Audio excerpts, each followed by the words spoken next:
আসসালামু আলাইকুম। Earning and teach বিটির পক্ষ থেকে আমি মাহফুজ মুগ্ধ আছি আপনাদের সাথে, এবং আপনাদের সাথে শেয়ার করব আজকে আরেকটি নতুন ভিডিও, যেটি কিনা ড্রয়েড যে অ্যাপটি আছে এই অ্যাপটির সম্বন্ধে। সো ড্রয়েডের উপকারিতাগুলো কী কী, এগুলো এটি ব্যবহার করার মাধ্যমে আমরা আসলেই ফল পাবো কি না, এটা কতটুকু কার্যকরী হবে আমাদের জন্য, অর্থাৎ মেইনলি সার্ভে কাজের জন্য, এই সমস্ত বিষয় নিয়ে কিন্তু আজকের ভিডিওটি থাকছে। সো সকলে আপনারা ভিডিওটির সাথে থাকুন এবং ভিডিওটি না টেনে দেখার চেষ্টা করুন। সো বেশি কথা বাড়াবো না, তার আগে সকলের কাছে একটি রিকোয়েস্ট, যারা আজকে নতুন আমার চ্যানেলে, সকলেই চ্যানেলটি সাবস্ক্রাইব করে দিবেন এবং আপনার পাশে যে বেল আইকনটি রয়েছে সেটি ক্লিক করে দিবেন এবং অল নোটিফিকেশন করে দিবেন। এতে করে সার্ভে রিলেটেড, আর্নিং রিলেটেড আমার যতগুলো ভিডিও সবার আগে আপনারা পেয়ে যাবেন। সো চলুন শুরু করছি আজকে ভিডিও।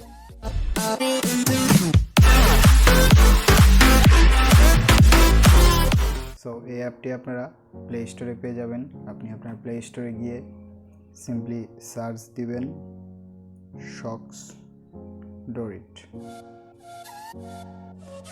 দিয়ে সার্চ দিলে কিন্তু আপনারা এই অ্যাপটি পেয়ে যাবেন। আমার এখানে অ্যাপটি ইনস্টল করা আছে, যার কারণে ওপেন দেখাচ্ছে। আপনারা কিন্তু এখানে সার্চ দিলে ইনস্টল দেখাবে, ইনস্টল করতে বলবে। সো এটা দেখেন, এই হচ্ছে অ্যাপ, 100K প্লাস ডাউনলোড হয়েছে।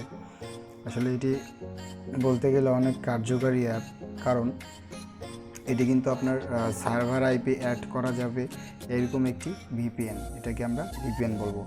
কারণ দেখেন, এটা আপনি ব্যবহার কীভাবে করবেন, এটার উপকারিতা কী। আপনি কিন্তু এই অ্যাপের মাধ্যমে আপনার আইপি সেট আপ করে আপনি কিন্তু আপনার পুরো ফোনটাকে কিন্তু আপনি যেই আইপিটা সেট আপ করবেন সেই কান্ট্রির লোকেশনে আপনি কিন্তু যেতে পারবেন। আর নর্মালি আমরা জানি ফায়ারফক্সে কিন্তু আমরা সার্ভে কাজ করার জন্য ইউএসের আইপি অ্যাড করি। সো এইখানে শুধুমাত্র এটা ফায়ারফক্সে কিন্তু কার্যকরী হবে। সো আপনি যদি সেই ক্ষেত্রে ড্রয়েডে অ্যাড করেন তাহলে কিন্তু আপনার সম্পূর্ণ ফোনটাই ইউএসএ হয়ে যাবে।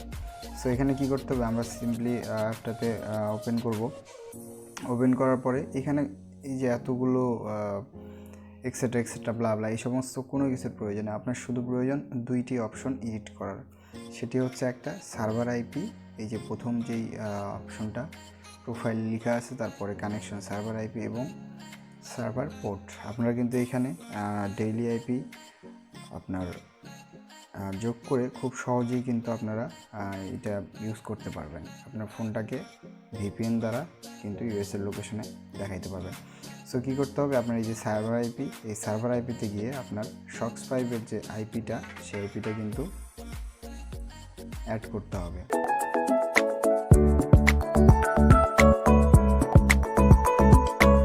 সো আমরা একটা আইপি নিয়েছিলাম, আমরা এই আইপিটা ওইখানে বসাই দিচ্ছি। সো দেখেন, আমরা এখানে আইপিটা দিয়ে দিলাম অ্যান্ড সার্ভার পোর্ট, আমরা পোর্টটা দেখে নিচ্ছি 13294। আমরা কিন্তু এটা দিয়ে ওকে করে দিলাম।